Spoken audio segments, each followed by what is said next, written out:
নেত্রকোনায় হাঁস শিকার করতে এসে কৃষকের পেতে রাখা ফাঁদে একটি বাঘ আটকা পড়েছে। শুক্রবার রাতে নেত্রকোনা সদর উপজেলার লক্ষ্মীগঞ্জ ইউনিয়নের ওয়াইলপাড়া গ্রামের রফিকুল ইসলাম উজ্জ্বলের হাঁসের খামারে বাঘটি আটকা পড়ে।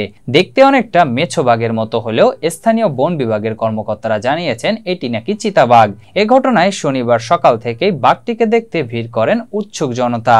লক্ষ্মীগঞ্জ ইউনিয়নের ওয়াইলপাড়া গ্রামের রফিকুল ইসলাম উজ্জ্বল জানান, কয়েকদিন ধরে বিভিন্ন বাড়িতে হাঁস, মুরগি ও ছাগল রহস্যজনকভাবে নিখোঁজ হওয়ায় এলাকাবাসী উদ্বিগ্ন ছিলেন। নিখোঁজ রহস্য উদ্ঘাটনে শুক্রবার লোহার ফাঁদ তৈরি করে সেখানে একটি মুরগি রেখে বাড়ির পেছনে রাখা হয়। পরে শনিবার সকালে সেখানে গিয়ে দেখা যায় লোহার ফাঁদে একটি চিতাবাঘ আটকা পড়েছে।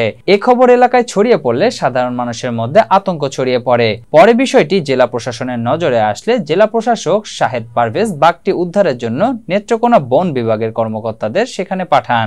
এক পর্যায়ে বন বিভাগের প্রতিনিধিরা ঘটনাস্থলে এসে প্রাণীটিকে চিতাবাঘ বলে চিহ্নিত করে এটিকে উদ্ধার করেন।